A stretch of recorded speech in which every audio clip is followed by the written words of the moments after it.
In August, a photograph of a Syrian refugee and his young daughter selling pens on the streets of Beirut went viral, touching people across the world. Abdul Halim al-Attar left the Yarmouk refugee camp outside of Damascus a few years ago with his family. His struggle is not unique, unfortunately, a plight shared by millions of other displaced Syrians. Well, I-24 News journalist Anna Aronheim had the opportunity to speak with al-Attar. Here's an excerpt.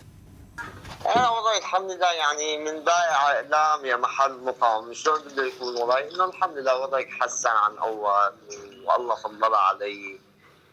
أنا كل اللي مستلمه 75,000.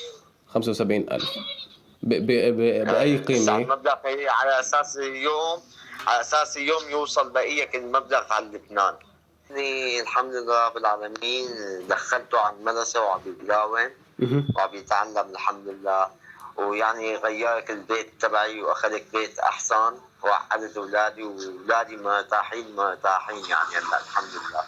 والله هي السؤال شو بدي اقول لك، الله يعين اللاجئ السوري لانه السوريين انظلموا كثير. اول شغله يعني انظلموا وصاروا اي تفجير يحطوها بالسوري، اي شغله تصير يحطوها بالسوري.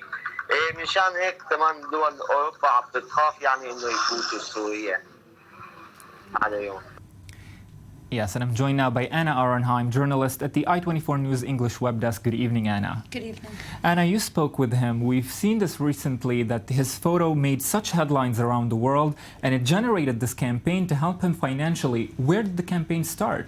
It started on Twitter by a Norwegian online journalist, sorry, I can't pronounce his last name, Simon Arson. He saw the picture going online and he said, wow, I need to help this man. And when you see the picture, when you see this man, trying to feed his children by selling pens and his daughter is asleep on his shoulder, you can't help but want to help him. It touched a lot of hearts. Do we know where most of the money came from? Which countries?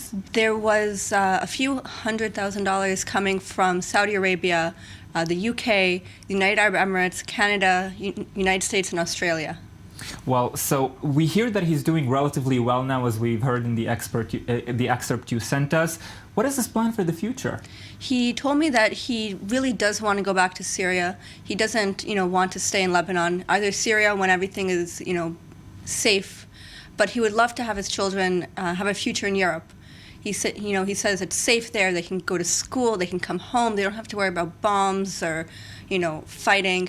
But right now, he just wants to focus on helping the other Syrian refugees he employs. He employs 24 other fellow refugees.